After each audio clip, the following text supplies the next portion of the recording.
Hello, welcome to another episode of the GNPS with General Njiniela, coming at you with another dope episode.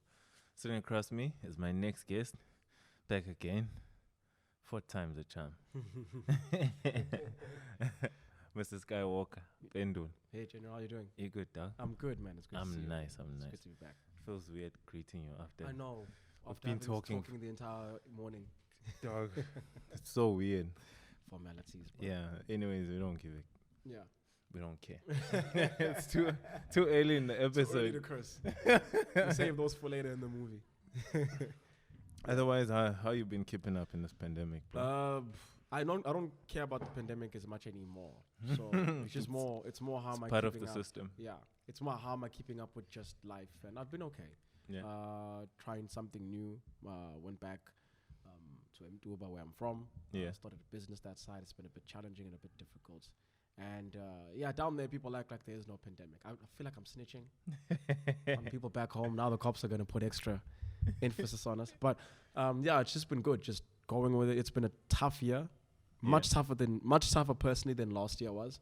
Because I think when COVID hit, I was just like, well, that's a wrap for 2020. I cut off my ambition, all my goals. I was like, this is the perfect excuse. Brilliant. All the plans. I canceled them with a smile on my face. And then when 2021 came, I was on my, hey, this year's going to be different. So it's not so much that this year's worse, but the expectations that I had for this year as opposed to last year and on meeting them, it's been a bit of a challenge not being able to meet them. But I'm okay. What plans are those? You had just more that you had to put on hold. Are they on hold or you had to get rid of them? Both.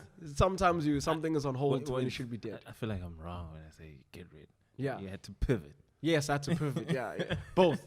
So it's like, when you're pivoting and you convince yourself, I'll be back, but like you won't be. Things like that. But mainly with the business and just trying to scale it, I'm very impatient. And I just want the business to start growing. And I have this, when I know something could be done a certain way and it isn't, it upsets me. Yeah. Because then I feel like I'm robbing myself and the people I work with the experience of having it done right the first time. So when you're working with multiple parties, when things don't get done the way you expect them to, it kind of gets a bit irritating and annoying. So it's just been getting back to working with people.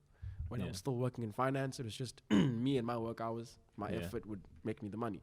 But now when you're starting something, you're not a one-man show. You're no longer an island. And you know what? There was that saying: if you want to go fast, go alone. If you want to go far, go together. Yeah. I'm trying to go far now, and I'm just trying to create the right together. Yeah. And that's just been a bit of a challenge. Yeah. Yeah, that's just been it. What kind of business are you into? Logistics. It's construction, somewhat, because there's the opportunity to actually go into the construction space because of my accreditation. But I'm mainly focusing on logistics now. It seems a bit easier. Wait, dude, financial advising and construction. Financial advising was the thing that I felt a passion for. Construction is the thing that's in my blood. Okay. Like my mom owns a construction company. My entire family understands and has worked in construction for like a long time. And I think now financial stability is more important to me than, how do I put this in a way that doesn't sound nihilistic? Financial stability is more important to me than individual accomplishment or achievement or whatever you want to, like that thing that makes you like, oh, I love my job. I'm not for that. It's what I can get out of my effort that is more important than how I feel about what I'm doing when I wake up in the morning. I do love construction. I love money, the concept of money and economics more, because it's a toy I can play with, but I can do a bit more on the construction side. So I've started to lean more into that space again. And so I pivot quite a bit. I'm a pivoter. I see. I've heard rumors that the South African construction industry is somewhat turned into it has that's why I'm in it has the ambiance. That's why I'm in logistics. Industry. That's why I'm in logistics, because of that. Yeah, no, it's not a rumor. It's what's happening. Like it is. Tell me more about that. It's there are certain couple of, like, I'm even nervous talking about here. But there's are you going to be snitching on anyone? No, I'm not going to bring out any names. But just you touch it up. Just going to be talking about specifically. Not going to bring up any names, but just the nature of the industry within itself. Underneath. Yeah, on that end. Yeah. And then pull the pin. Yeah. All right.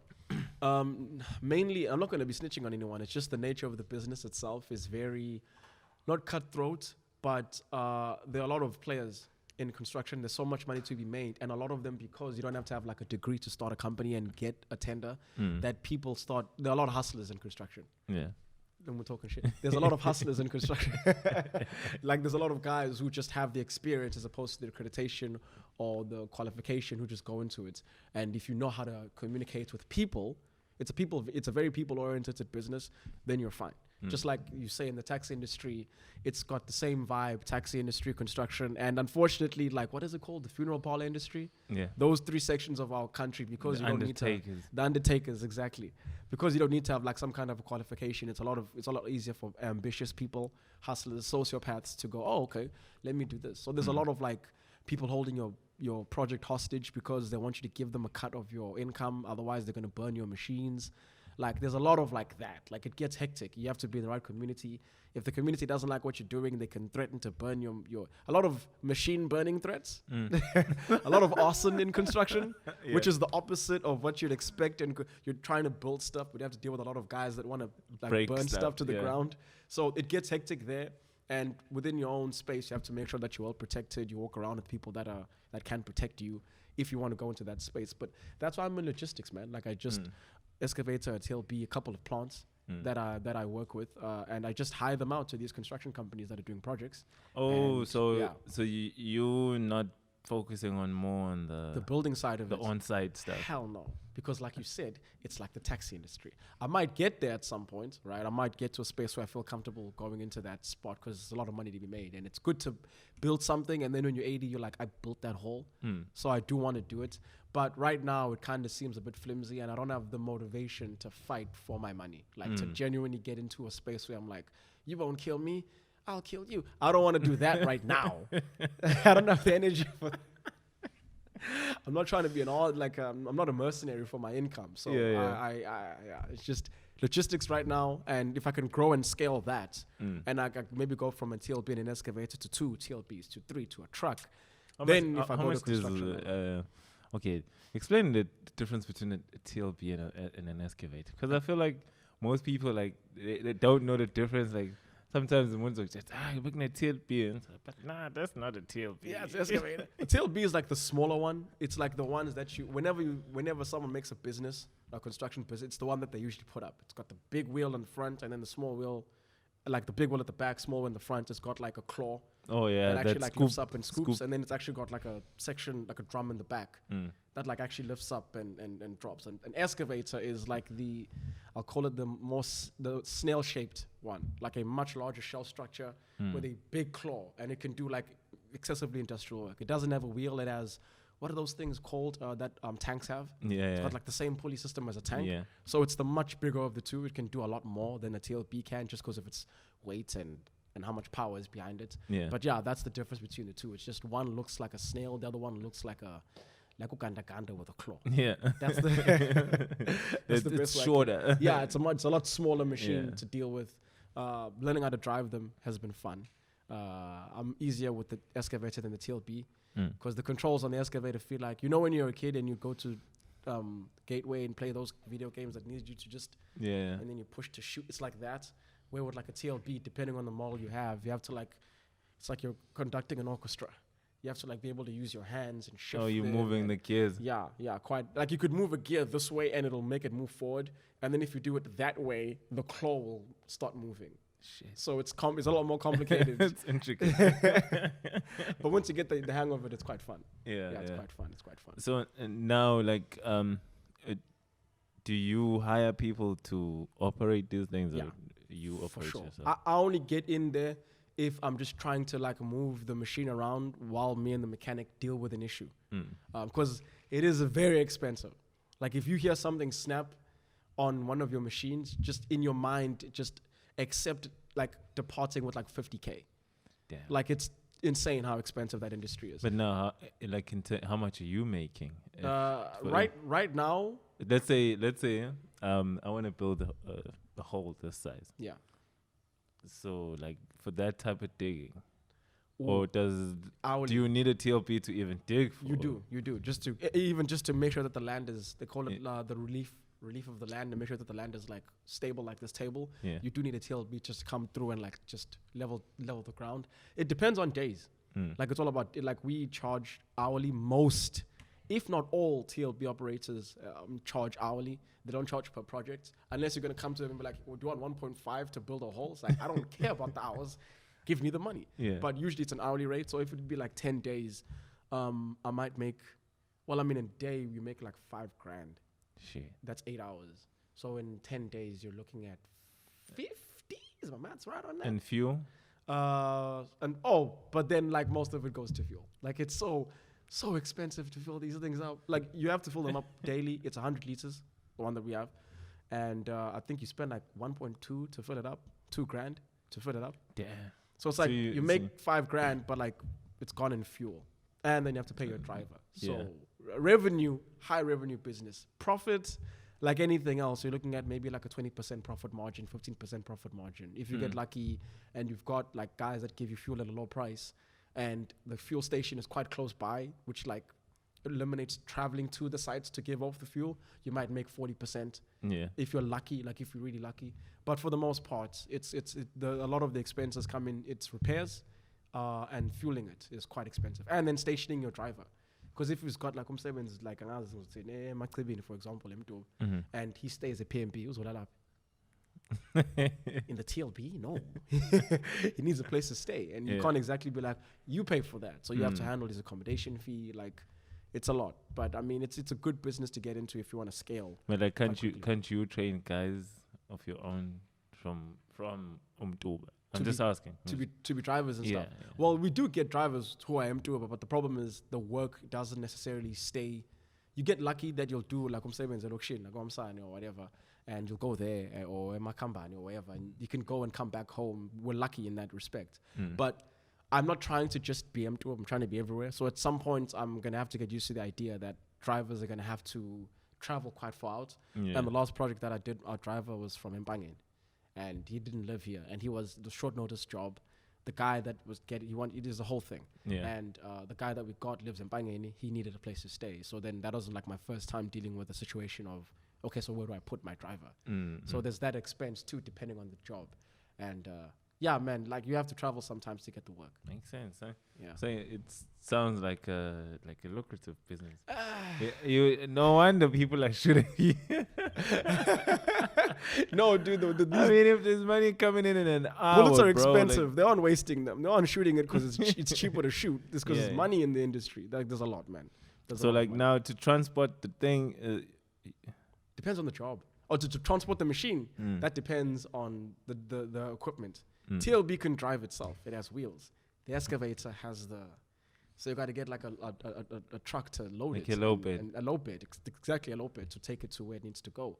And that can get expensive. Like, I think we tried to move it from, I think it was, it might have been there, and moving it just to come back cost like 14 grand.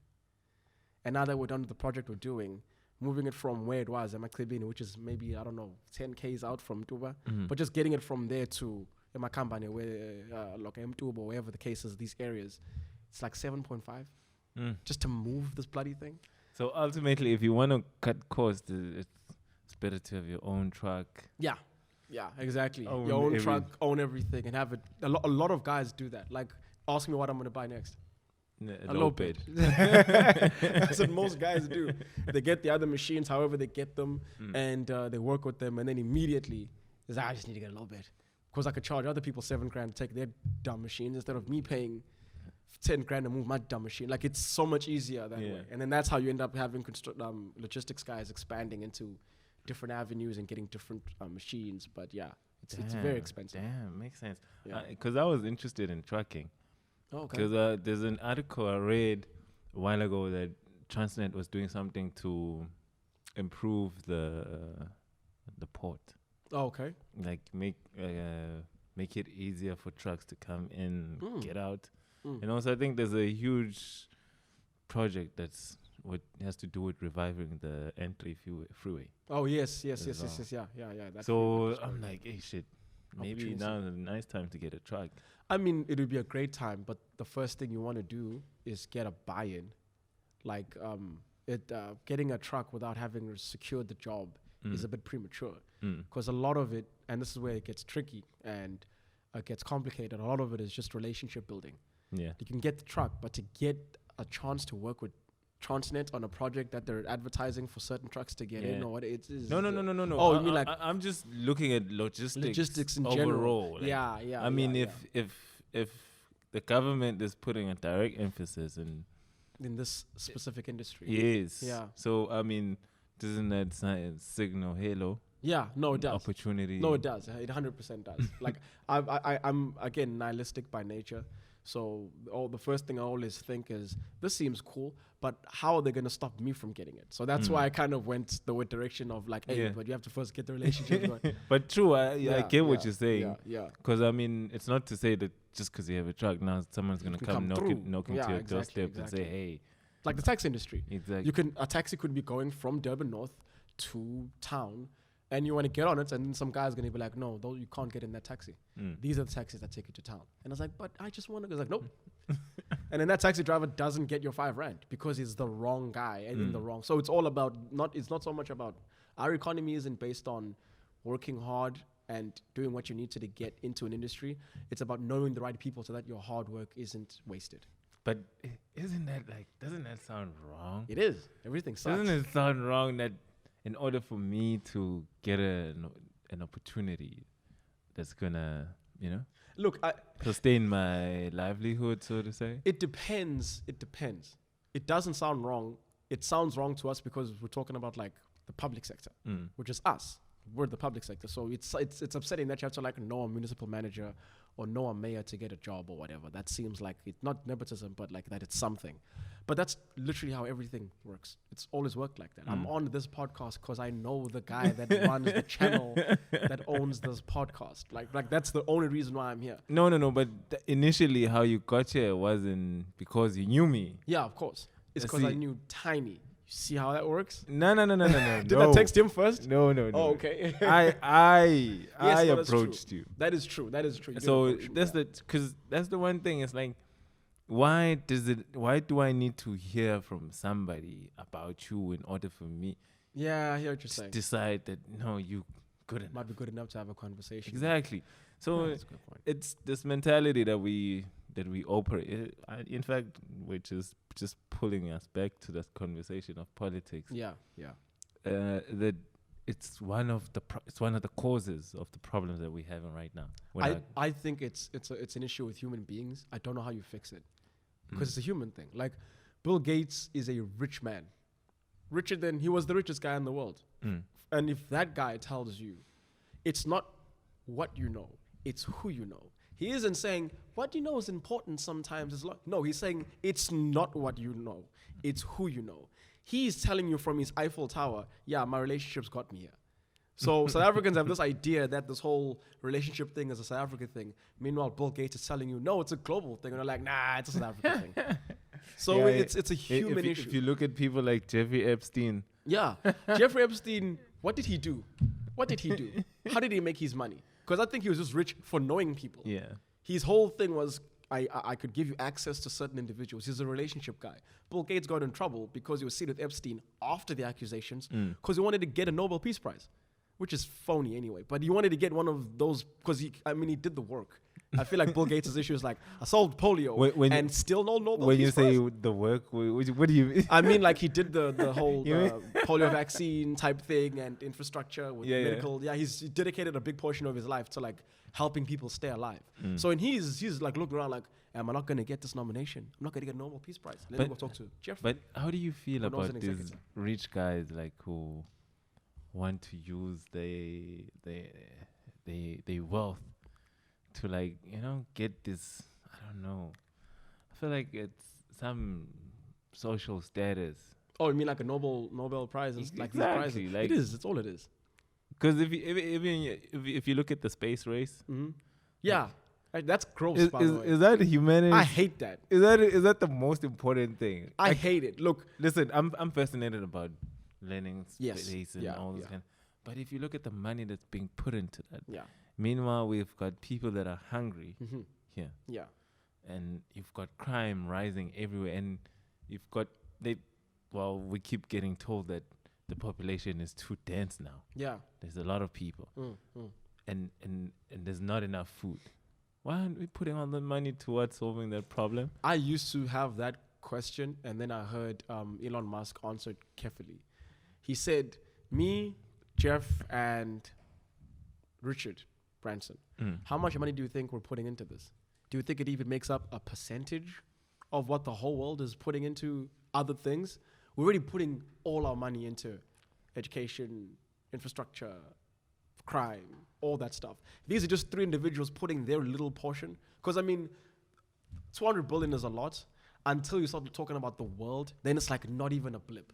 Like, so when you're like, all this money being put into the space race, what about hungry people? We're putting way more money into keeping people from starving. Way more. They're just taking their little portion and going, yeah, but wouldn't it be nice just to fly to Mars the next time we have a COVID?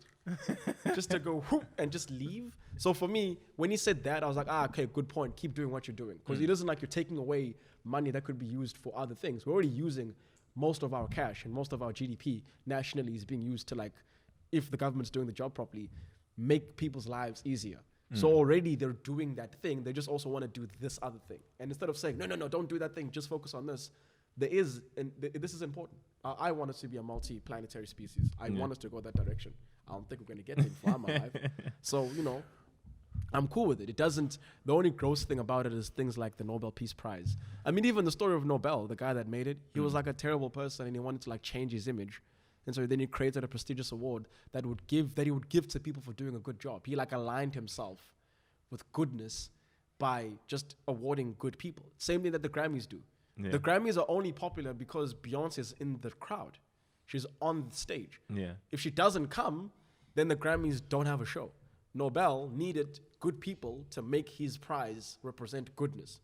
And so it made him, in a way, feel like he was a good person. But his origin was never for the purpose of celebrating good people. It was a makeover. It was like a name shift, right? Local elections coming up. Yeah. What would you like to see happen? Look, unfortunately, In a perfect world. I feel like a lot if you were God for the next 3 months. I check up on the aliens on other planets first of all and see if they're good, because you can see this Earth thing's about to finish soon. But if it is up to me, look, unfortunately, these are local elections. A lot of South Africans are about to make a lot of us are about to make national decisions in a local election, because we're just not good at this democracy thing. Yeah. It's brand new. We just started playing with this cell phone. We don't even know where to go to save notes yet. But I just want people to understand what this whole government thing is. Not what they think it is, but what it actually is. What their role is, what the government's job is, why they're there, why they keep campaigning. And if you do that, I could care less what the outcome is. I just want people to know that when they're voting or not voting, that's what they're doing. Because I spoke to my family not so long ago, and I was just like, this whole politics thing is just a game of semantics. Like, re-election is just a job interview. That's all this is. Your votes is the only times people get to vote in their lives are in elections and when a member of a board, because they're the same thing.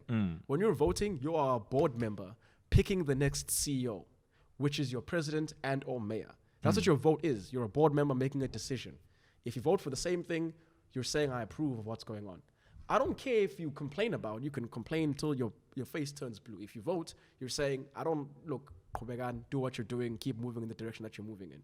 If you look at the economy and you think the word tax means anything but just your money or a place to keep your money, you're playing their semantic game. It's a game of semantics. If you look at anything and call it what they want you to call it, you're kind of missing the point, and that is to make you feel like you're a part of it and not that it's yours, for example. So as long as people understand that you are the one who's in charge here, your vote is your board seat. These campaigns are them basically fighting to keep their jobs like anyone else would when it's when you have in your business, you have like company reviews, like that to review your performance. In this country, we do it once every 4 years. Yeah. We just call it an election because it makes you feel like you're less, like it's less about you and more about them. Yeah. But it's just a job review. Have you done a good job? No. Vote for someone else. You've done a good job? Yes. Vote for the same party. It's simple. It's meant to be simple, but made complicated to confuse us.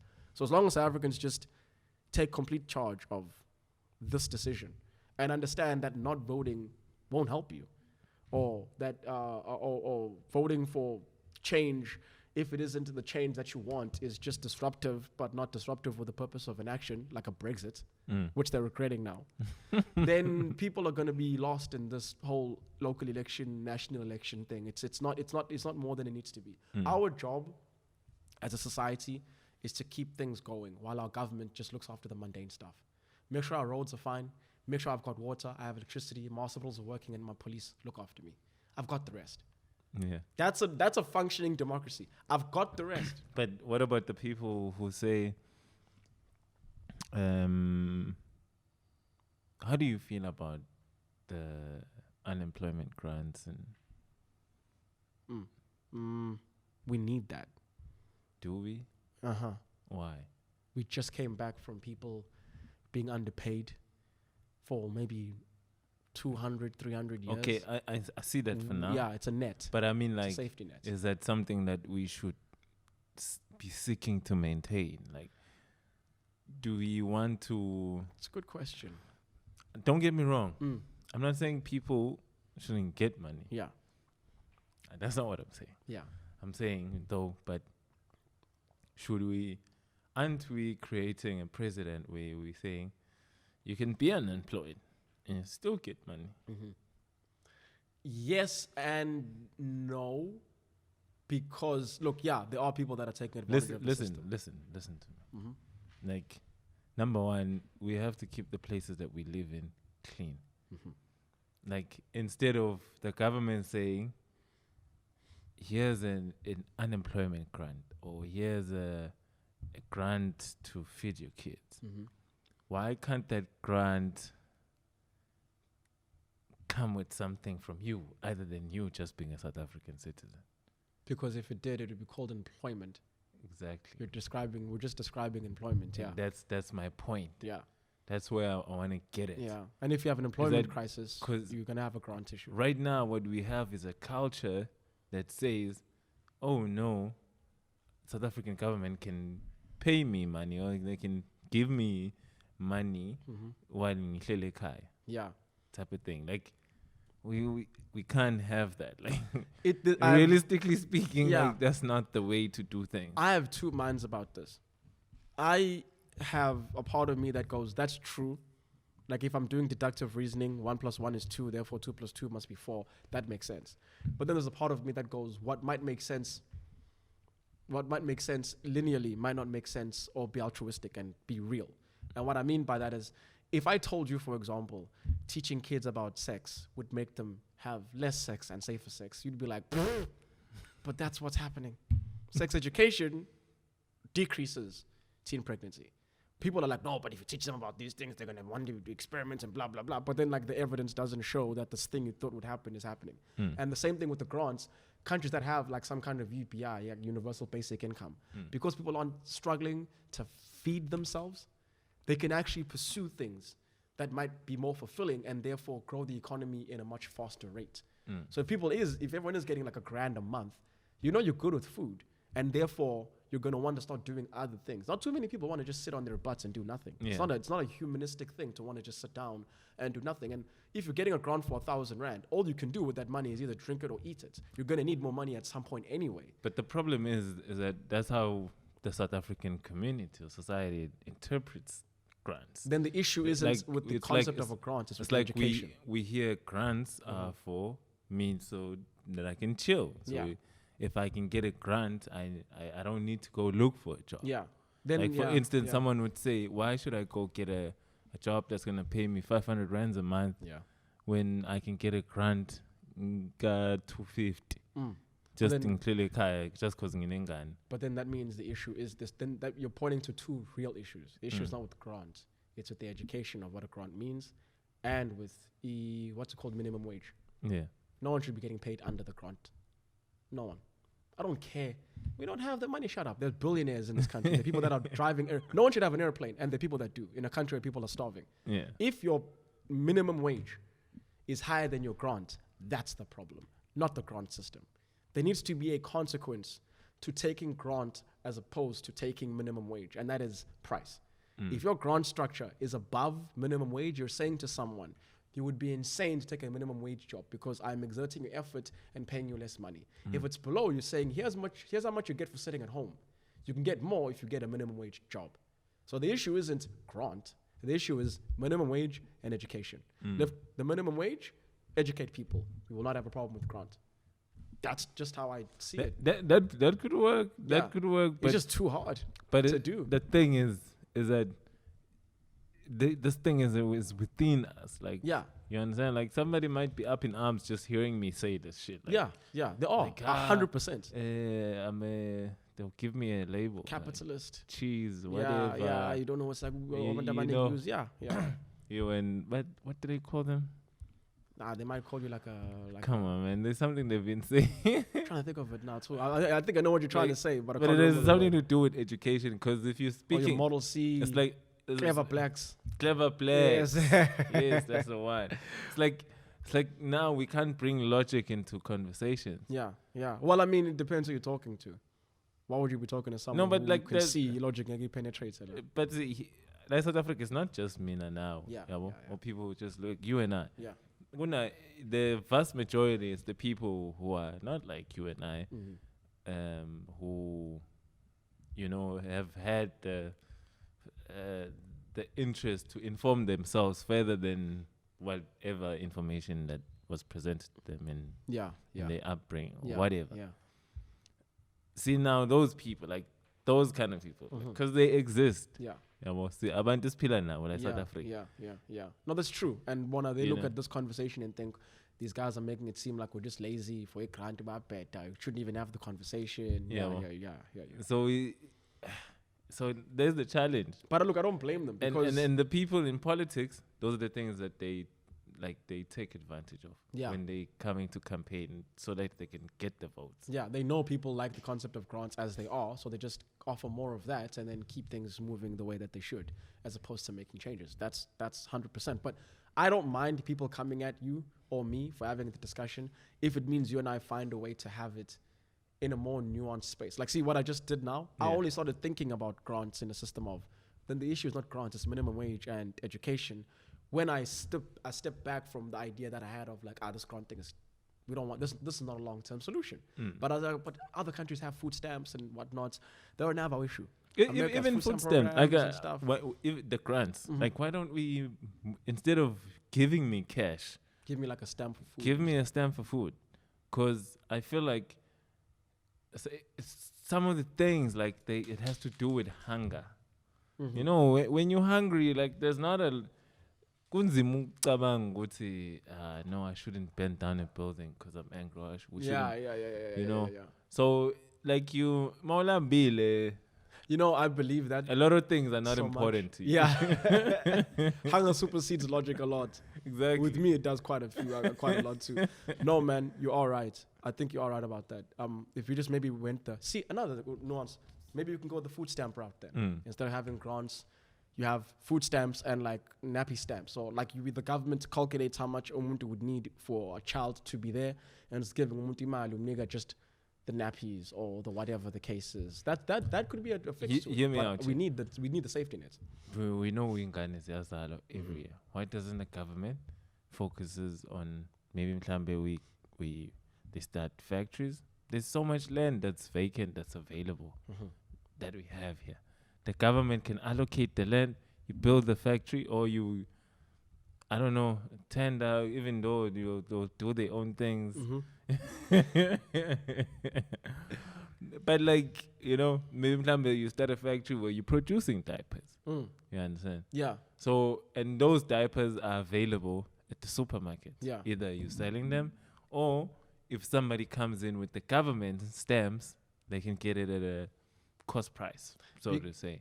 The reason why you don't do that is because because the government doesn't actually make money, and they don't get their money from profits, they get their money from us, you're going to destroy the diaper industry. Okay. There are so companies hiring a lot of people that make diapers, and you'll just kick them all out of their spaces if you do something like that. That's why you don't want the government to be involved in everything, because everything will be so low cost that the rest of us wouldn't have.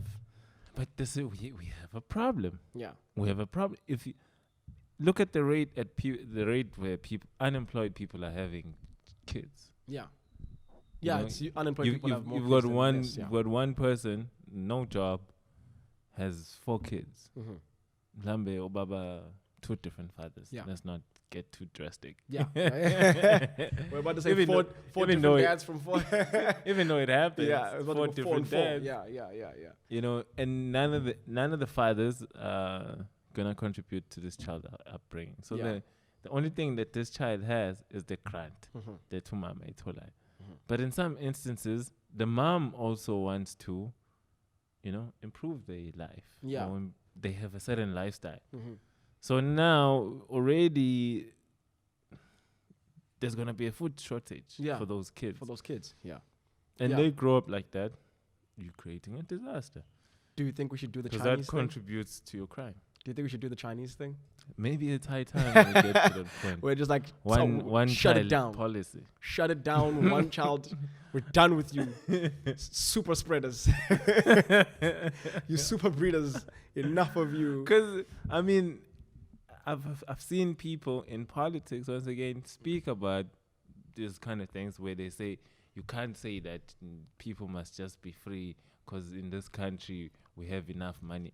No, we don't have enough money because me, as a taxpayer, I feel the burden. Mm-hmm. But at the same time, because in Kashiwe, my family thinks that Gimnand. Yeah. You They think understand? employment is They think because I'm employed. Yeah. Now, never mind my lifestyle. Before my lifestyle, I'm Yeah. getting banged by tax. Yeah. Yeah. Like I'm getting tax, serious amount of money. Yeah. You understand? Yeah.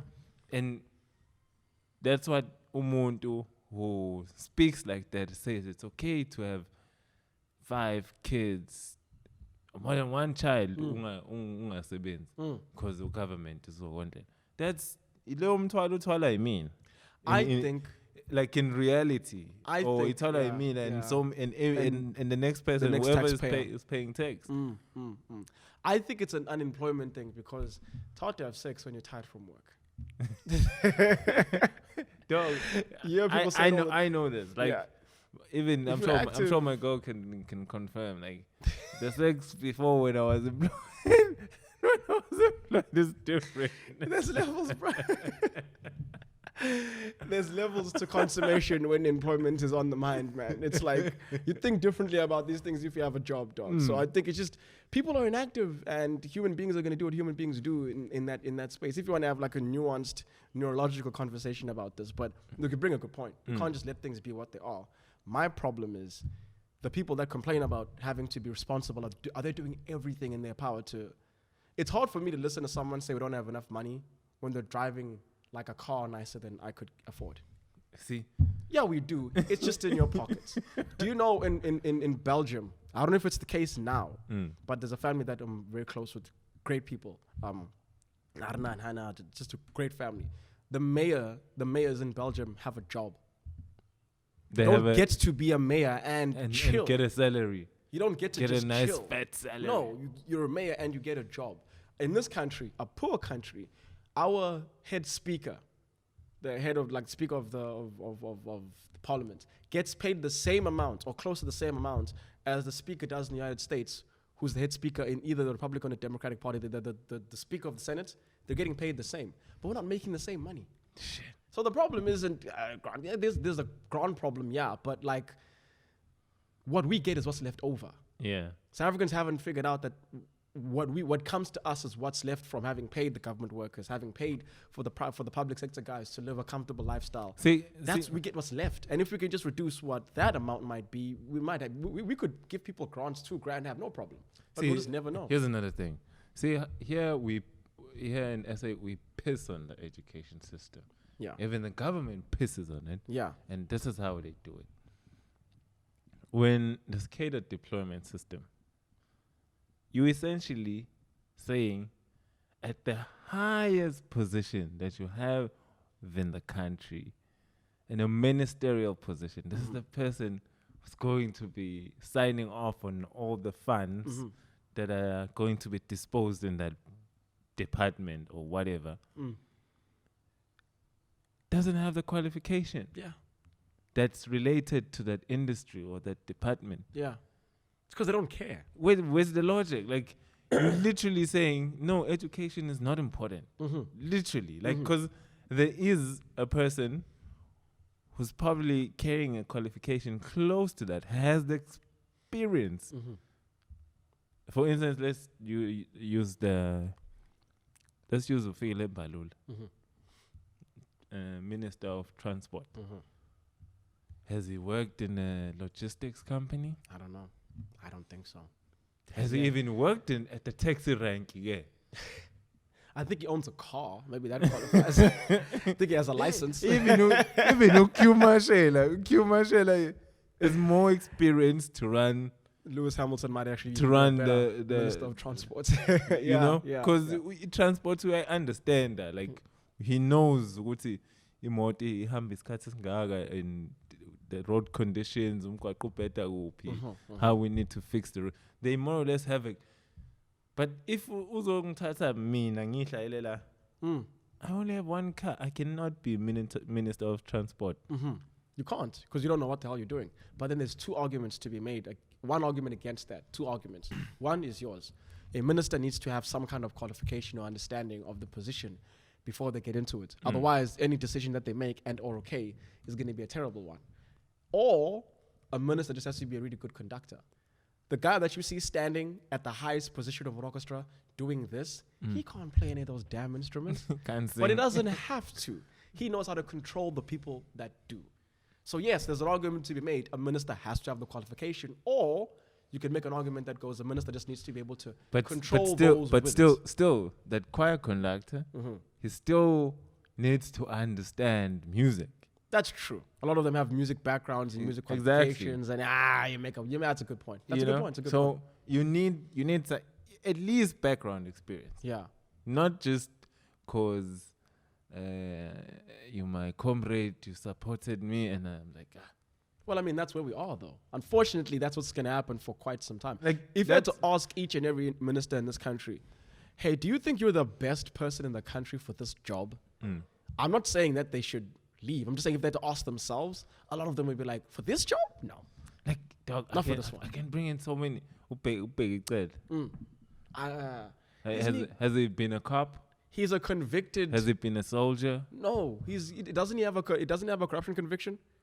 I don't know. I thought you weren't supposed to get a job if you have some kind of a conviction. This man is quite literally a felon in charge of the police. In what other country would you be found convicted of committing a crime? Convicted in the same country. In the same country. And not mind you, not while you were just chilling and doing your thing with the boys. You were convicted while you were the commissioner of the cops.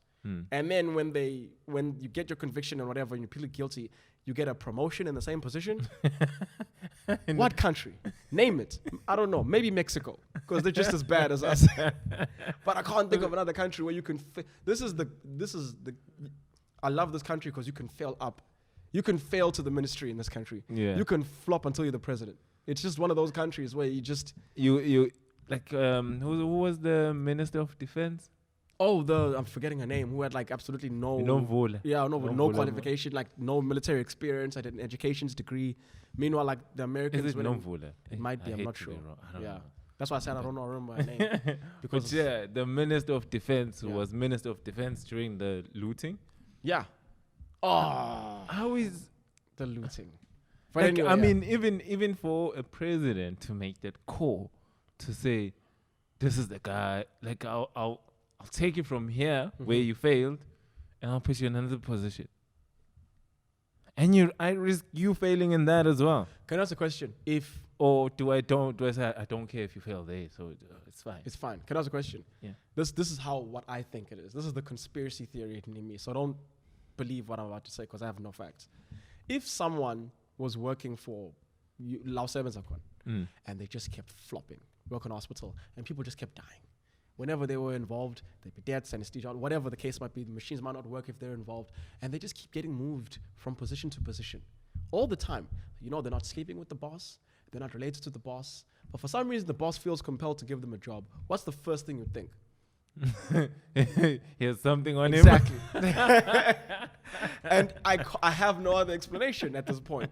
I have no other explanation. I just keep thinking these dudes must have all had either like the biggest governmental orgy, and all of them are like, I will release these pictures, and everyone's like, I will just keep it quiet because I can't think of anything. It just seems like one of those situations where like you have something on them. Yeah. You have something on them because there's no way you just keep failing forward. So for me, if one wants to ask a question how that happens, that's how I think it happens. Do I have proof?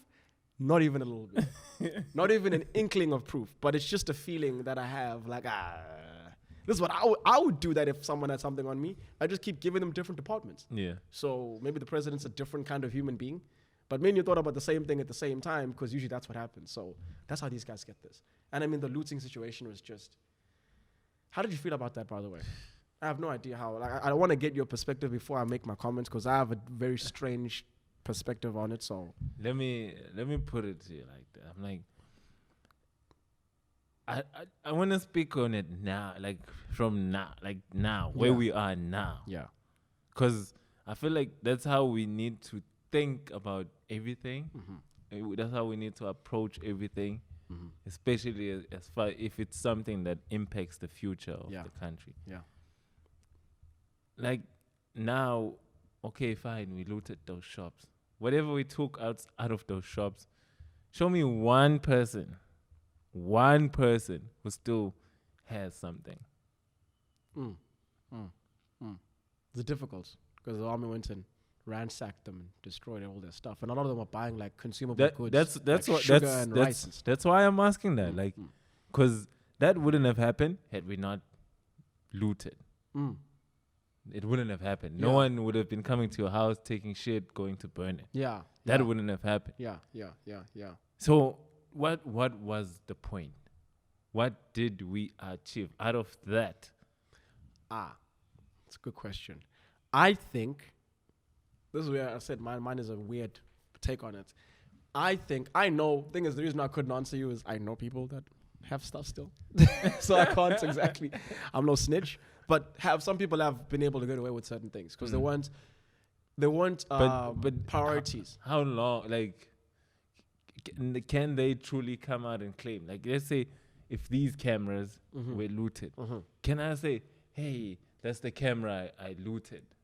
No, you can can't. I honestly say, or even say I bought that camera? I can't even claim it like that because I know for a fact that that's not the case.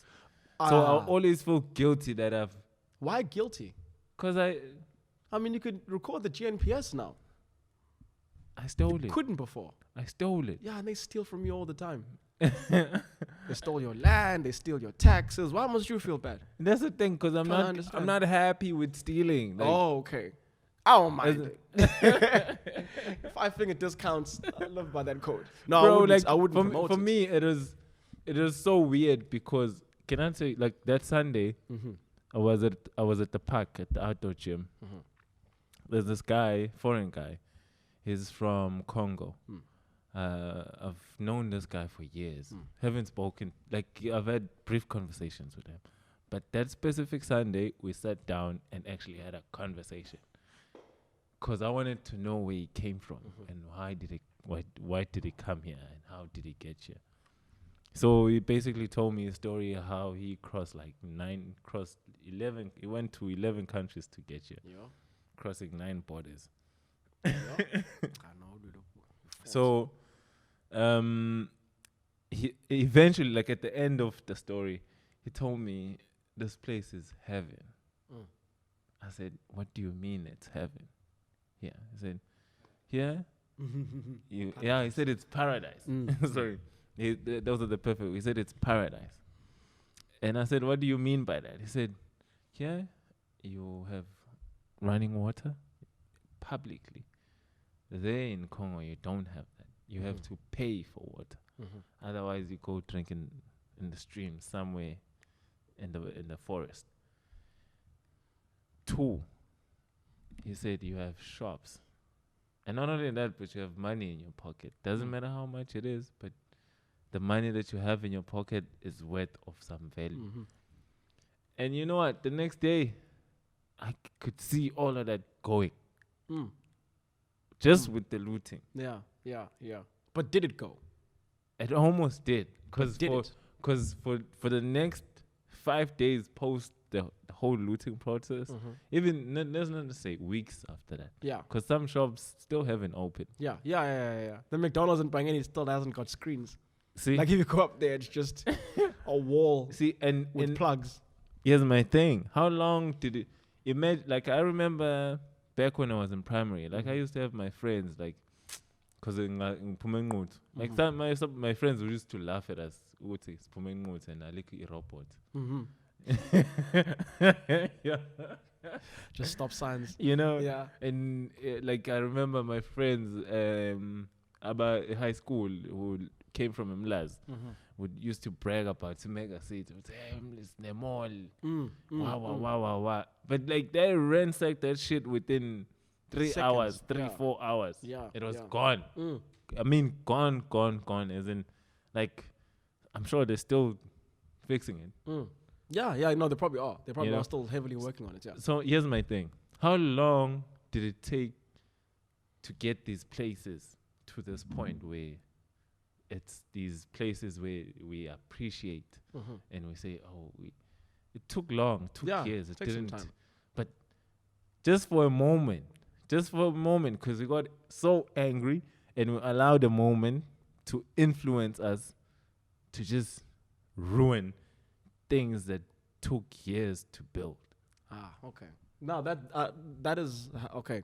That makes sense. So that's literally like for instance, about Basimlazi, they literally within a day they literally took Umlazi 10, 15 years back.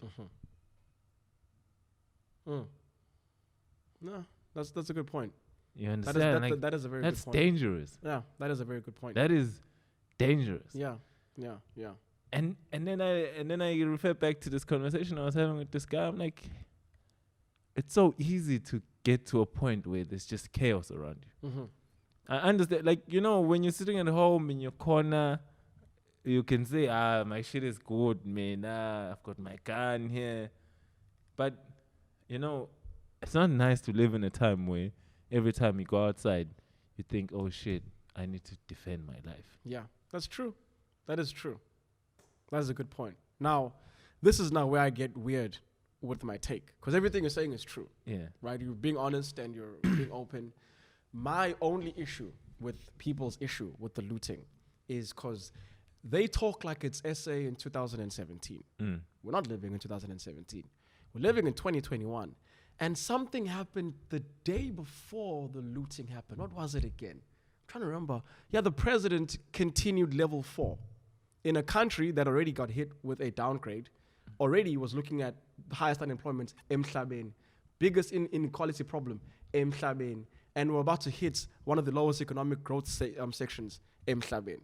The man he looked the country dead in the face and said, you thought you're gonna you get to go back to work. Yeah, you can't go back to work anymore. And to add on that, you have disgruntled supporters of the former president. Because you called them ethnic groups or whatever the case might be. So not only did he call groups like Zulu people an ethnic group that is like causing havoc within the country because they went to Nkandla and they're like, this guy's not going to get arrested. He then continues and extends people's suffering. I don't know how things are in Congo right now. They're bad. I just know how things are in my country. They're also bad. You don't get to tell South Africans to appreciate living in a country with the highest unemployment rates in the world and the biggest gap between wealthy and poor. Bad has levels. There's degrees to this shit. Just because your feces smells worse than mine doesn't mean that I can't use spray to kind of defeat the smell of my own. It's bad here, and it's been bad for quite some time. And I don't know if the Congo is going through this, but in this country, it's only bad for a certain group of people and really good for others. That's something that globally, the Congo, wherever there's Egypt, suffering, that's the case. But no. You can go to Egypt, you can go to Congo, you can go to Spain, you can go to Ireland, Iceland, pick a country. No one has to watch people make money and have less money than us. When they say you're number one, inequality, emhlabeni, it means the poor have a bigger gap towards the rich than anywhere else in the world. And if you look at crime statistics, the gap between rich and poor, that's where crime comes from. Yeah. People in India have excessive wealth, but they separate themselves quite adequately. But in, like you're saying, Laura, where you grew up from, Mpendulo is a very safe place because everyone's living within the same bracket. There's no one driving a Lamborghini. Mpendulo. Firstly, you wouldn't get through because there's potholes on the road. But there's no one's living in a Lamborghini. No one's driving and living that good life. But yet, and that's why it's a safe space. But in Durban, where there's spaces like Mlazi, and then you get places like Hillcrest, there's more crime. In Cape Town, most dangerous city in Africa, which is just a fact, you've got Cape Flats and Gugulethu right next to like the nicest parts in Africa. In Sandton, for crying out loud, you've got Sandton here and Alex right next to it. And you've got rampant crime because of it, because you can't keep showing poor people a better life. Tell them they can't get it and be like, you're okay with that, right? No, they won't be. Yeah. No one should, because no one in the world would be. Policing has nothing to do with it. The army has nothing to do with it. America, one of my favorite examples is America, the LAPD looks after and patrols Compton more than they do the Beverly Hills. But there's crime in Compton because of its proximity to the Beverly Hills. Those hillbilly towns in America, like those places in Mississippi where everyone is dirt poor, not too many murders happening down there. Yeah. Whenever you watch ID Extra, they're like, "Oh, this is a safe town, and everything was safe till this." Like everyone seems like they're cool with each other because everyone has a shared experience. In this country, there's no country with a more divided experience than us. So when we burn it down, I don't mind, because it needs to be burnt down. In this country, our politicians are so rich and make so much more money than they deserve to, that they have a red carpet for the State of the Nation's address. Give me a country where our politicians treat themselves like celebrities while giving us bad news. That's all the State of the Nation address is. It's just bad news. Hey guys, we tried, but didn't go so well. Nothing for you again. And you give yourself a red carpet before. You get to walk around with cameras being asked to go in before. Mayors in Belgium and first world countries are getting second jobs to be the mayor. Our presidents are looking us dead in the face and saying, $1 million isn't enough to live. No, guys, I know that our guys are making $1 million, but it's not that much. While giving us 350. Come on. I don't care what country you come from. I don't care how bad things are there. They can still be bad for us here, and we still have to do something about it. Whether it be burning it down and giving a country a culture shock for a second, or doing something that feels like it's sporadic, like taking yourself back 10 years. But if you are poor, but can I 10 years back for who? Can I present something to yes. you? I hear you. You got a brilliant point. But here's my thing: is that we could burn down everything, everything. But what's in our mind is what's gonna decide what's gonna happen after we've burnt down everything. So if our minds are not right when we do, even if we do decide to burn everything, what are we gonna do afterwards? Yeah, we're still gonna be in the same. We're gonna be further behind with the same Exactly. mentality. Yeah. That's my thing. So I feel like burning it's literally worse for the poor. If we destroy everything, everything that's present, like, cause this is what I mean. We burn down all the shops. How many people are keen and interested right now to learn how to put a seed in the soil and turn it into something you can put in the pots? Not a lot of people. Like a lot, but like not enough. Want to get into farming and stuff. Exactly. Yeah. Not enough. In fact, no one wants to do it that way. Because if that's the case, we wouldn't be crying to government. There wouldn't be people crying to government saying, I'm hungry, I don't have food, wah, wah, wah, wah, wah.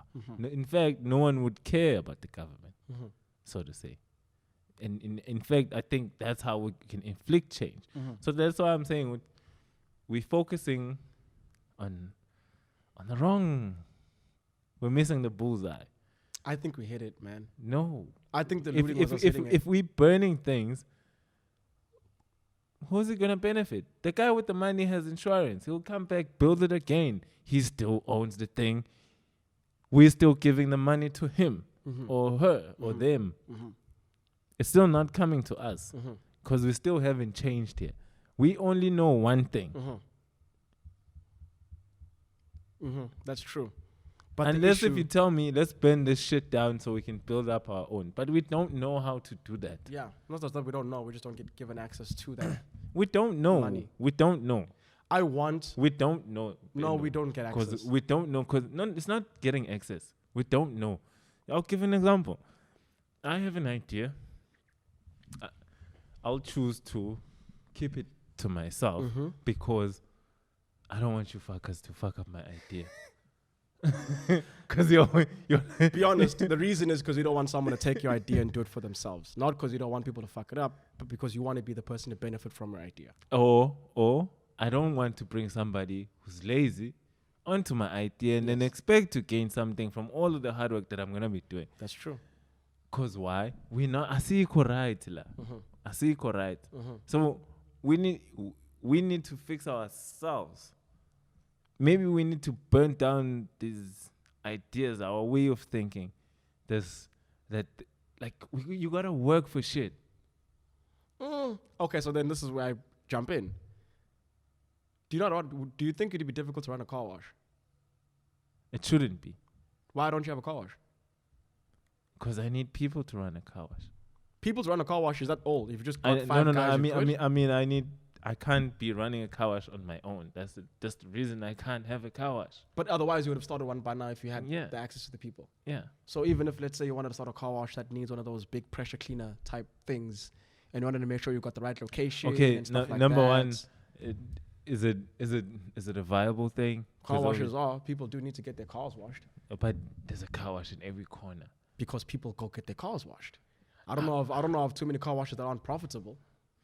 I see car wash open and close every time. Okay, so then there might be that. Maybe it's a difference in Mpendulo because Mpendulo keep a car wash. But then again, you and I we haven't tempted to open a car wash. Yes. But I'm just being practical. But the reason I'm asking you this question is, and I think car wash might have been the wrong example. What's stopping you from? Okay, cool. Do you think you would struggle, or your mindset isn't where it needs to be started to own a McDonald's? Do you think if I gave you a McDonald's today, General, you'd struggle? You'd screw it up and the McDonald's would close down. No. Why don't you have a McDonald's? Because I don't have the money. Yeah, access. This whole thing about mindset is nice, but the problem is access. We get lower, but we get higher interest on our loans because of our locations. That's not to say that in order for me to change my situation and everyone around me, I need to have a McDonald's or a business of the magnitude of. Why do people keep acting like money doesn't change things? Because you do. It does. That's not the only way. That's not the only. Why? It's the most important. Listen, amongst us black people, who has money? It's the politician because they have access to our money. Yeah. And why aren't the politicians saying, okay, since we've managed to skim this money out of the system, let me give it let me go to this guy Ongasekaya who has this business, so we go and develop it. Because do you think a politician wants another member of the community to be making as much because of what they've funded? Now, see, that goes back to a person level. It's it's the mindset thing. So that's why I'm saying. But I'm talking about as citizens here. Yes, obviously a politician is a citizen as well. Yeah, you're right. But citizen in the space of the rest of us who have no access, we can't skim any money off the system. We're just who looted? The politician. No, I'm talking about who looted recently. We're talking about the looting. Yeah, the looters are the ones who don't have access. It is the people who could probably run a McDonald's but just don't have money. Dude, there was a guy with the Mercedes who was looted. Yeah, and he got in trouble for it because he was being an ass. People are mad at. Ask yourself why everyone was madder at him than they were at other individuals. Because the rest of us subconsciously got it. We're like, you don't get to loot guy with the Mercedes. You're good. We don't mind these guys because they are quite literally being held by the system from getting said Mercedes. You shouldn't be. It shouldn't be impressive to live in a house with water and enough food to look after your family and get yourself a car that works all the time. That should be the norm. But black people still get given rounds of applause just for surviving. It's because surviving has become the exception. Like it's thriving to Can I tell you a weird thing? Like, I mean, I find it weird when people when I buy a car on credit, and people say congratulations. Are you congratulating me that I'm in debt? That's basically what it is, going to be dead for the next 3 years, right? But why do they congratulate you? Because it's something that is hard to obtain. That's why you get the congratulations. No one congratulates you for anything that isn't hard to obtain. And if getting a car on credit for a black man could be something you can congratulate it for, it's because obtaining a car, even on credit, is something hard to obtain. Access. That's the problem with this country. Not our mindset, But access. listen, People aren't listen. burning things Wait. down in a non-COVID Wait. environment. Wait. Our country had always been poor, bruh. But only after the president shut it down and we lost exponential amounts of jobs did Yeah. we decide to burn the country to the ground. The issue wasn't South Africans are lazy, don't want to work. It's South Africans are told working is illegal. That's what you tell. That's what you're saying when you say, I'm seven because of COVID. You're saying it is illegal for you to do what you need to make money and then give you 350 and say that should be enough. No, That's an issue of the system. I not the understand people. that. I understand that Yeah. point. My point is the reaction, our reaction to that. No one said we can't protest. Mhm. We can hit the streets. Shembe hit the streets this Yeah. past week, and everything went well. Yeah.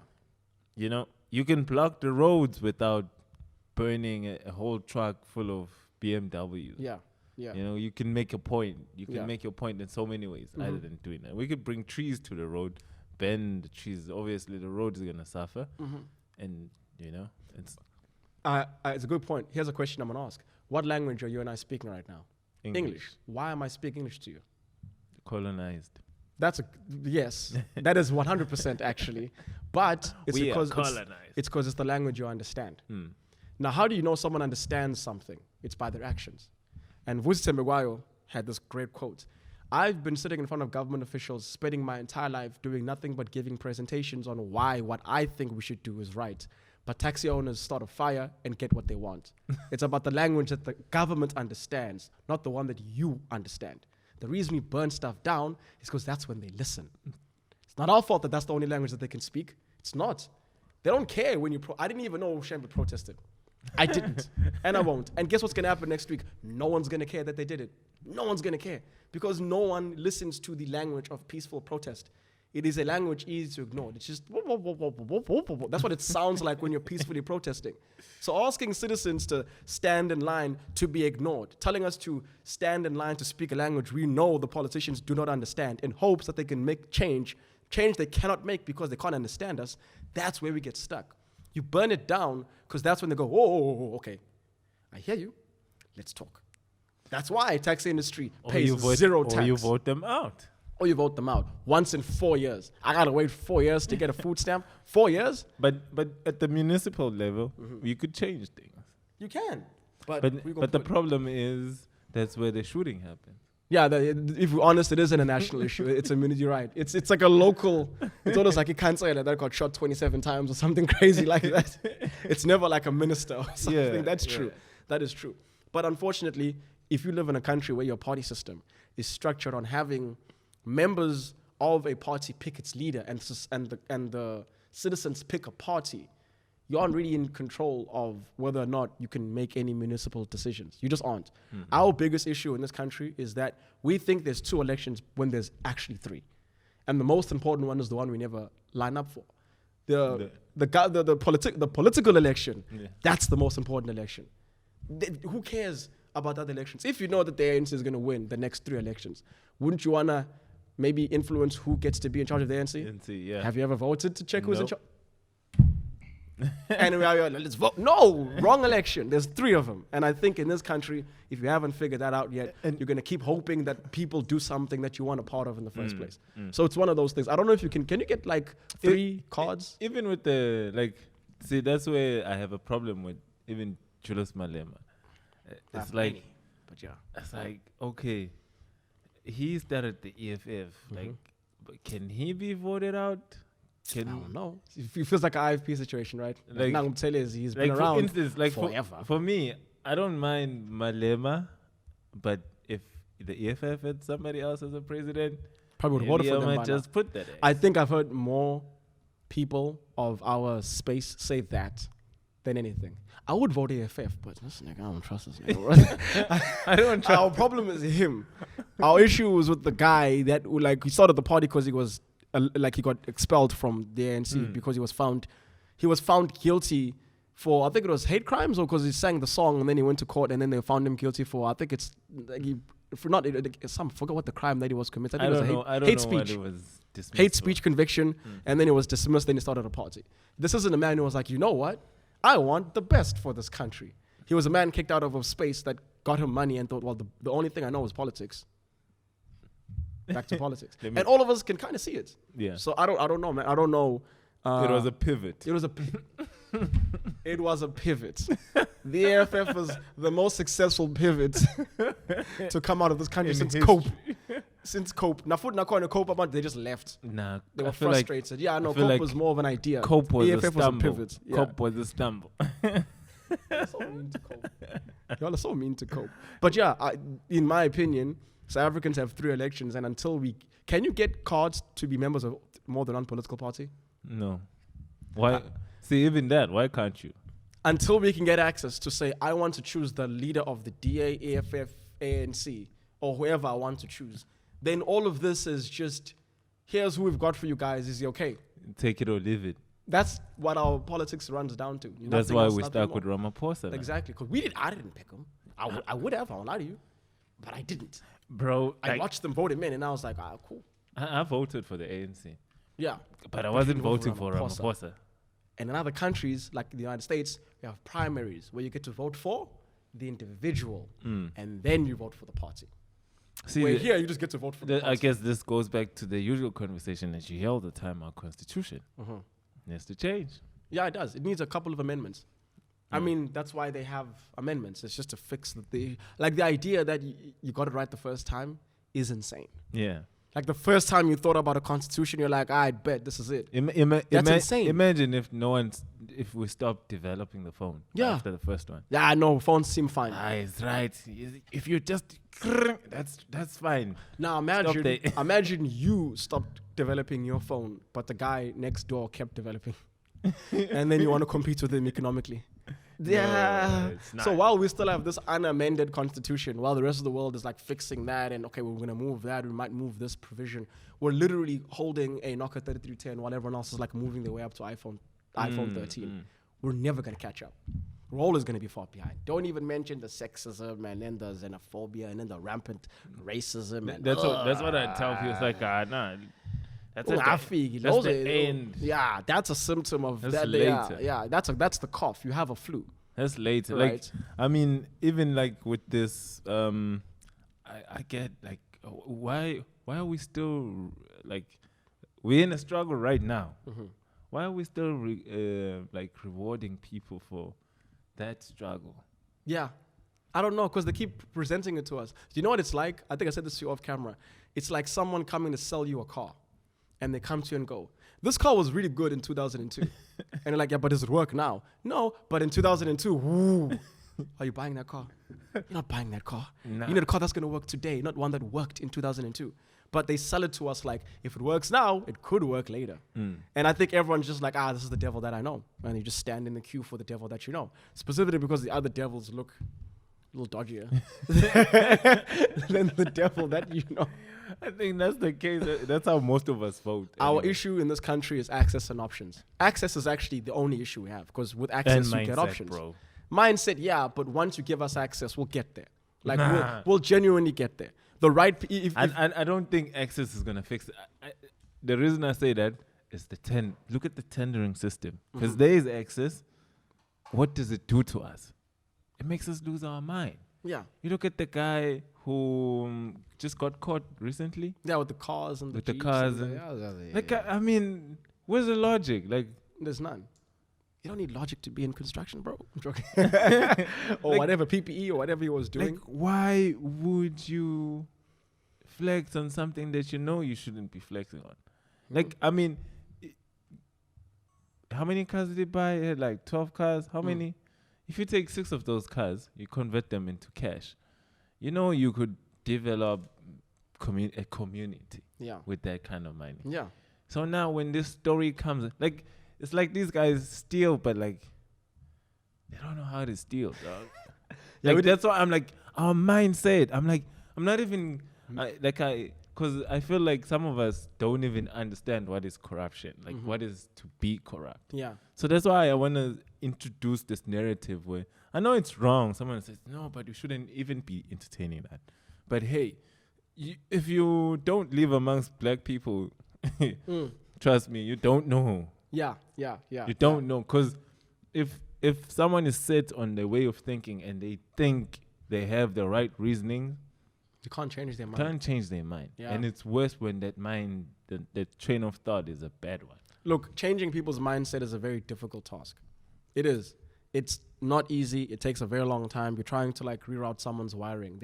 That's their programming. You say mindset, but it's their programming. And I think in a country, you know why you buy Jeeps and Lamborghinis to show off to people? Yeah. Because it's rare. Because you're making a lot of money, and that's a rare thing. It's the access that makes you feel like flexing is the answer when you do get access finally. Because it's such a rare thing, you want people to feel like you're different, you're special. If that could become the norm, if just being able to have enough to survive became the norm, yeah, you might see some idiots who still flex and whatever the case might be, but you'd have a completely different shift in how the country operates and deals with people like that. Like our issue with Amdamyan was we've been put in a rat race, and we think if I can just beat that black guy, I'm a winner. But the reason they do that, the reason why your mindset, like access comes before the mindset. Your mindset is what it is because of your limited access. It would be different otherwise. Look at the other race. But with more information access. is not limited. Information is limited because guess where I get my information? Online. Do we have national and public internet? It is literally limited. So access, bruh. If you don't get people in front of the information that they need, they can't change. Bro, how, like, let's be honest. How many people are on the internet in SA? Roughly, There's quite a few people that are on internet that are. Let's say how many the South African population? What, we close to 60? 60 million. 60 million. Let's just say, would you say 50% of us are online? I might say 50%. Yeah, so we could get to 50. Yeah. So what? Let's say 25 million. Yeah. 25 South million people are Africans. on YouTube. Yeah. On YouTube. On Twitter, whatever the case is. Yeah. So, on average, so that means ideally, you could say the whole country has some sort of access to the internet. So that means the information is accessible to most of us. This is why I say that's different. If you're going to be in a place for a short period of time, what you end up doing when you're in that space is getting a dopamine fix and getting out. If you're there for long enough, you can wander into spaces where you can discover things you might not have been able to discover if that wasn't the case. Data's expensive in this country.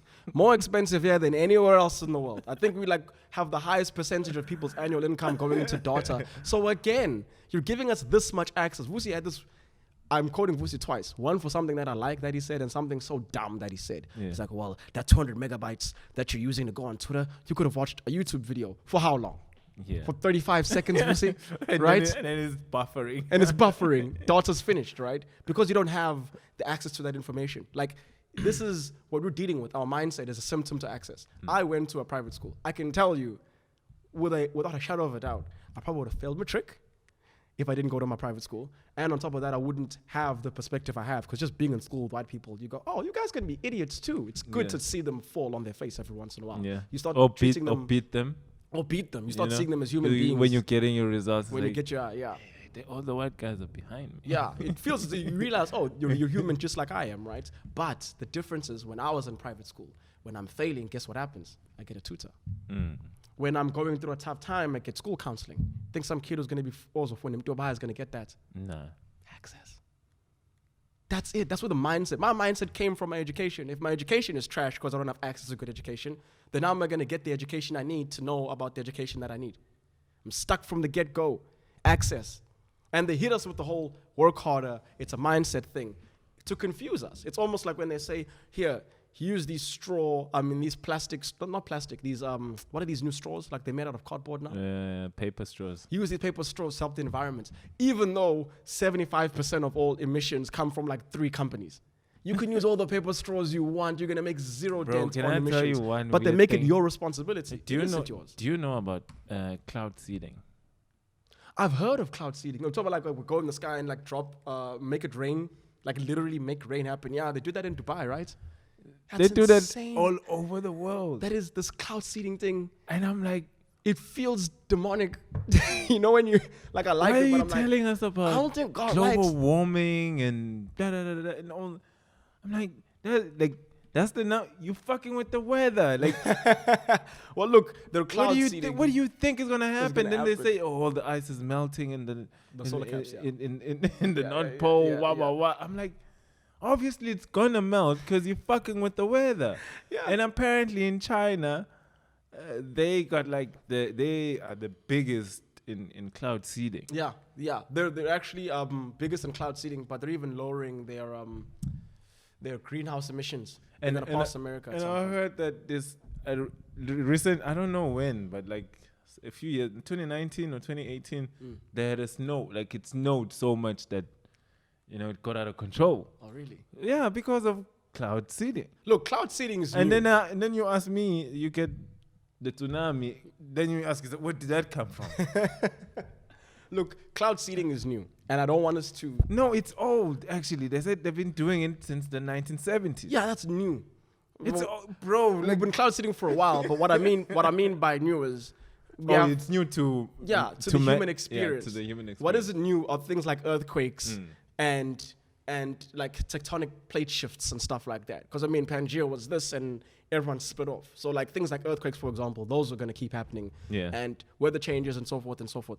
Things like cloud seeding are interesting. I don't know about the implications it has on our emissions. I have no idea. I don't know about that. I'm not going to lie to you, right? Obviously, someone's gonna argue that it's Look, for me, it's all not about affected. But for if me, it's it all about who argues. if it influenced the weather, they might influence our like the melting of the solar caps. Look, the Exactly. issue with global warming is like it's ultralight or what is it? It's not gamma radiation. What comes from the sun? Solar radiation, right? It's the sun rays coming in. I don't know if messing with the clouds, who are like honestly, by the time you get to our clouds, you're already like within the atmosphere where the ozone already has its giant hole. I don't know how much that has to do with global warming, but I do think it's kind of dodgy to just decide to make it rain.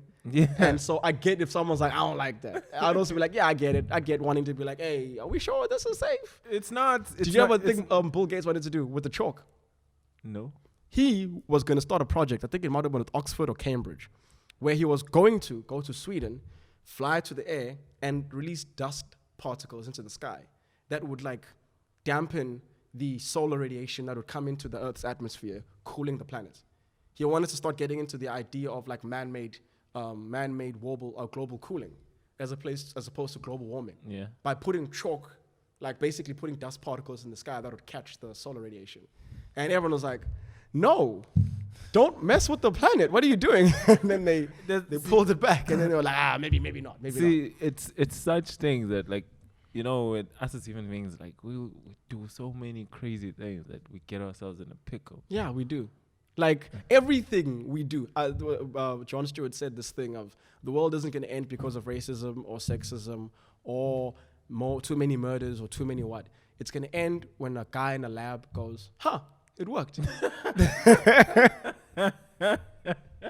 That's when the world is going to end. That's when that's when it hits the fan. This virus. This virus. More and more people are starting to go, what is happening with that? Bro. And I remember in an episode we spoke about it. Wait, why? I remember that episode. Yeah, It was yeah. when the pandemic had just started. Yeah, I know, like, kind of weird that they have a factory right there Right there. that deals with this problem. Like, it's kind of strange.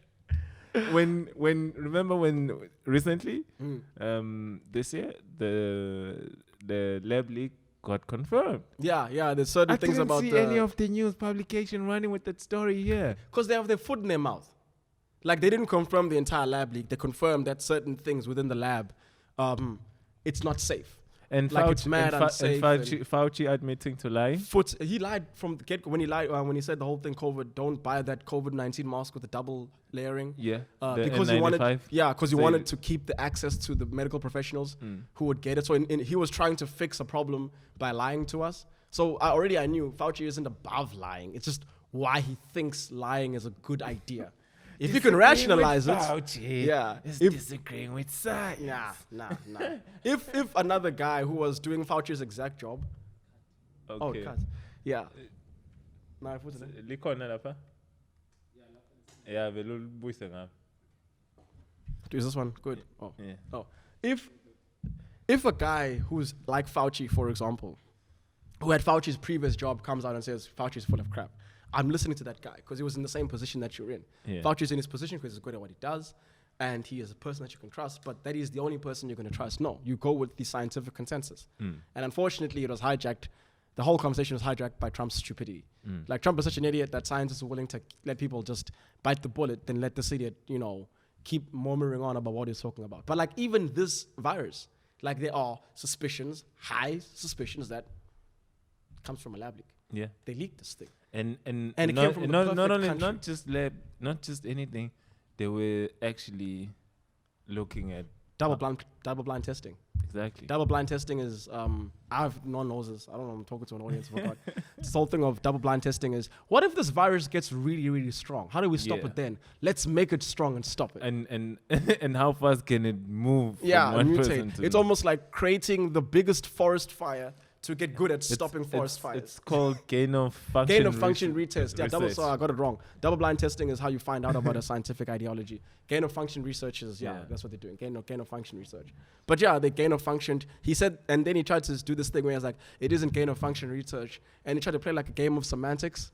Like, technically it isn't gain of function research because, like, come on, Fauci, stop it, bro. Like, But imagine, like, that one guy, like, the whole world has to but that's our rely fault. on your word. But that's our like, fault. Because where is he from? Exactly. It's not even from here. And why should it be that we listen to that guy? Yeah, it's because Like- the country is from. Even like right now, if I'm the president, Mhm. I should be saying, "Hey, fuck, man, we should be having our own team of scientists who are gonna make sure that we don't, whenever we encounter such situations, because I mean, there's been outbreaks everywhere. You N1H1. you know. Yeah. You need a division or a department handling that. Yeah. They actually have one in South Korea. That's why they weren't about to listen to Fauci. South Korea got hit with a COVID-19, a coronavirus in 2015. Yeah. Someone was in Iraq. I forgot what it was called, but it was like the Iraq CI, whatever COVID stands for, but it was like the Iraq version of COVID. And it hit them, and immediately, since they're the only one who was dealing with it, no one cared about what was happening in South Korea. They found out that if you just go right into where you need to go, sort the problem out quickly, you don't have to do like a massive lockdown. People can just wear masks. Yeah. They can walk around. Everything is good. So when the whole thing happened, I remember reading from the early days, South Korea, everyone was like, we're back to normal, bro. I was like, what did you guys do? Oh, we went through this in 2015. And I'm like, why aren't we just following South Korea? But it's South Korea. It isn't the United States. Yeah. And the guys in South Korea aren't as famous. Conflict of ideas. Conflict of ideas and So ideology. we don't follow logic. No, we don't. We just follow the guy that seems like he's speaking the most truth in a specific space. Man, we live in a country of sheep. Yeah. Who really think they're like wolves. Sheep country. Yeah. we're a country of sheep who like honestly think I am the wolf. How do you feel about the Cape Breakaway? Is it called? Oh, that stupid thing. You'd have to be I'm going to be mean. That's a stupid person's idea. Yeah. That's a dumb person's idea. Cape Town isn't yours, you colonial morons. It's mine. It's generals. It's the people in this room. It's a part of my country. like- You don't get to break away and have it be the holiday home for the colonizer. It isn't your lodge in Mahlathini. Imagine that. It's my city. And here's what makes these people so stupid. Cape Town is a mess if you're not rich. Highest murder rates in Africa. Cape Town can be independent. One of the biggest welts between rich and poor. The Cape is safe. Yeah, Cape is safe. One of the biggest Wait, welts between rich and poor. The Cape makes Have money. you been to Cape Flats? Have Yeah. you been to what's the township? Kukuletu. Have you been there? Yeah. No.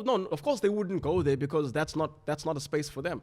Cape Town even does this thing. I honestly could not believe it when I was there. They have poverty porn in Cape Town. I swear, I was in Cape Town 2 years ago, and there was a pamphlet where tourists could go into the rural area and watch people like make food and like live their lives and like And experience pots the in there. poor lifestyle. It's poverty porn. It's like, look at how poor these people are. That's all that is. Cape Town is disgusting. You can't have the highest murder rates in Africa, one of the biggest gaps between wealthy and poor, and think you're anything but trash. And they think they're not because the trash isn't in their garden. Yeah. It's in their neighbor's garden. And if I got to throw all of my garbage next door, my house would look hella clean.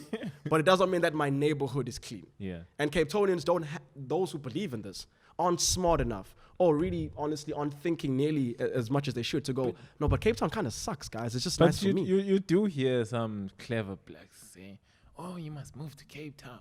Cape Town is safe. I've Cape never heard a Town black is-" person. All the black guys I know say Cape Bro, Town like sucks. I hear people They say it's that mad racist. think, I'm serious. Really? I'm serious. There are people that think that Cape Town is like Look, the clever blacks best are educated place to live blacks. in an SA Clever- purely because it's safe or Yeah. you know everything is accountable for and No, it's all not. this kind of Yeah. Cape Town, a clever black is an educated black. An educated black is an employed black. An employed black is a rich black. They think that because they live in rich neighborhoods. yeah. Why would you listen to rich people? We don't do things for the rich minority. We do things for the rest of us. So the idea of Cape Town seceding or whatever they want to do is insane. Do you know New York City? I don't even think they would survive without the rest of SA. Look, I don't know. They might be self-sustainable, but I do know Do you that they think have, so? I don't Really? know. I don't know. I have no idea. Maybe if they kept off just the bougie places and you live out the townships. Yeah, then Because maybe. I mean, if you kept off the townships, unless if you're gonna change the laws and introduce apartheid 2.0. What do you mean unless you're gonna? What do you think they're trying to do now? they just signed legislation this week that criminalizes unlawful land occupation. It's the only group doing it. Building a shack in a space that's in the city is illegal, right? But they don't throw you in prison because we aren't animals. We understand the country, where it's coming from, and the people living in the country. We understand that reason why black people in Cape Town struggle is because if you put Abantu far away from the city, they travel long distances from and to work and can't build their community. And so when people try to move closer, we get it. We understand and respect it. But the morons in Cape Town, the racists in Cape Town, who run that area, have just now, they've criminalized basically homelessness and not being able to afford to live close to the city. That isn't, they're trying it as best as they can. They're trying to make things easy for the rich, which we know what skin tone that looks like, and harder for the poor, which we know what skin tone that looks like, as humanly possible. Even the way things are named in Cape Town. The only things in Cape Town that I know with black names are poor. Yeah. But when you get to your Jan Smuts and Tony, that's when you're talking inner city. That's inner city stuff. They're not naming like the nice squares in Cape Town. In Mpendulo Square. They might, but it's quite clear in Cape Town that there's a divide, a purposefully built divide between the rich and the poor. And it's making it so that people can't survive and or thrive in that space. It's a terrible, terrible, terrible part of the country. Yeah. Now, just because the rest of the country isn't doing as well or the rich people aren't doing as well doesn't mean that we're worse. It just means our rich people are poorer than their rich people. That's it. The only thing that Cape Town has above KZN and Durban is the rich people in Durban aren't Cape Town rich. Yeah. That's true. That's true. That's who Cape Town gets good and bad for, the rich. For the poor, highest murder rate in Africa. Yeah. Do you know how hard you have to work? Do you know how hard you have to work to make your town or your city the least safe place on this continent? You got to be working extra hard and not giving a shit. You need to wake up in the Just morning don't give a telling yourself, I don't care. To have that happen and then still criminalize now unlawful land occupation and think you care. So no, land secession also doesn't make sense because every single city in the world has a Cape Town. Yeah. Every single country in the world, has a Cape Town. America has New York. New York makes, I think they make 9 trillion or something. They make in the trillions annually. This is New York State. They make trillions annually in their GDP. If they were a country, that would be the 94th most populated country. They've got industry, and they've got ports. They've got a police department that is so big that if it was an army, NYPD, an army, it would be the 22nd largest police army in the world. That's their police department. Do you hear people in New York wanting to secede? No. So how would these idiots in Cape Town get your ear? Why are you listening to these clowns? If New Yorkers who would basically buy Cape Town in a heartbeat understand New York is only New York because America is America, don't let people who have always wanted to separate themselves from us. Literally, apartheid, which means to separate us again. They're literally trying to do another apartheid. You guys can have yours, we can have ours. Exactly. So no, Cape Town secession. That's how apartheid started. Yeah. No, guys, you'll have yours and we'll have ours. We promise it's going to be the same quality. It's not gonna work. It's not going to work. Not now. No, not ever. You don't get to just decide to pull that from me. I want to go to Cape Town. I don't want to pay a passport. Can you imagine having some Caucasian tell me that I had to pay a passport to go to Cape Town? Can you imagine? That's ridiculous. It's not even a discussion worth entertaining. There's some discussions that I wouldn't really get into it unless I'm in like a podcast or I'm making content. Yeah. And the secession one was like, nah, you're stupid. Did you hear about the Stellenbosch, Silicon Valley, and I don't know anything the Cape Town Stock Exchange? No, they want to have their own separate stock exchange. Yeah, we could just say no. Why don't we just say no? No, obviously they can do that. Oh, they want to have like the New York Stock Exchange. Yeah, they want to move from Joburg. It's more gonna be tech based. Oh, they want to do like they want to push. They want to create this tech boom down there. Do you think this country would be better off if each province acted like a state? Like KZN was in charge of KZN, as let's be honest, people in KZN already feel like that's the way. I feel like it would create more problems. You think? Because we already let's look at the xenophobia thing. Yeah. Like imagine now we say within the borders. Now you're saying you get people moving from the Free State to KZN because KZN has more opportunities. I was gonna be like, where you coming from? Yeah, you're from out of town. Go back to the Free State. Yeah. Look, I think obviously it's not going to be you're faced with such problems because that's the people that we are. Yeah. You know, if you tell us, you look at how we hold up the divisions amongst the clans, yeah, the different tribes. That's actually what I thought about doing. We shouldn't even be holding up those kind of things. But we're holding them up. Yeah. Abelungu are asking us to hate each other because we're close and we're doing that. Doesn't care whether Umkos or Mzulu. You black. Still nigga. Jay-Z like Yeah. It's only when we on our own do I say, I know you were Zimbabwean. Yeah. You were just that. Yeah. You know? So because we once again mindset. I'll give you that one on mindset. I'll give you mindsets on that one. 100%. Finally. Yeah. I get this man to agree with me. Yeah, our mindset's not ready for a multiple state solution in this country. I just think like everyone keeps thinking that they can do a better job. So maybe if they did their own Silicon Valley thing, it could work out for them. I don't know.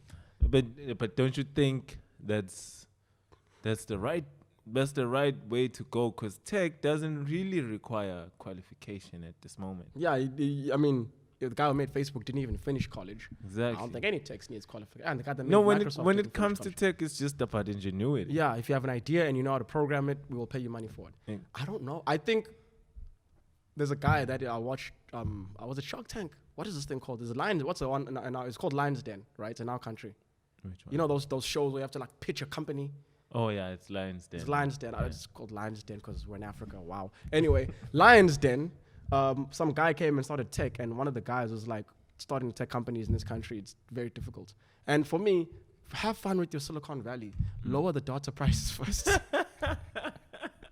It's like I develop my apps and so if it's still expensive for me just to go online. What's the point of developing tech if the internet is expensive and it's inaccessible? You know, there's a global mandate that says that your internet should take. I think it would make us a powerhouse if in Africa, in South Africa. Okay. Yeah. I don't want to speak on Africa as yet, but in South Africa, like I feel like if the internet was more accessible. Oh yeah. No, 100%. The reason people are going to struggle to watch this is because they have to first get data or be in somewhere that has Wi-Fi. So most people that are watching these shows are either at McDonald's or at home because they have money or whatever. They might get like data from university or whatever the case might be. Yeah. So yeah, it does make it hard to reach people when it's expensive for people to reach you. Yeah. And also the moment that happens, DSTV is done. So like certain companies like rely on us not being able to get access to internet. But if you don't sort that out, man, I don't know how the Silicon Valley thing is going to work out. Like I'm not saying that Wi-Fi is free or cheap in America. I don't know. Yeah. But I do know it's more expensive than it is. It's more expensive here. It's way more expensive. Way more expensive here. 5% of the average annual income is supposed to be spent on data. 5%. We're at 25. Shit. I just don't know what we do right to be honest with you. Like when I found out that we were not even doing that, right, So- I'm like, come on, guys. We can argue that it's not a case that the service providers can't make it accessible. Mm-mm. It's just what they choosing to take. I don't know if, yeah, It's them Yeah. choosing it is definitely a to decision. pocket more instead of allowing accessibility. It's all about scale, right? I mean, who charges the most for data?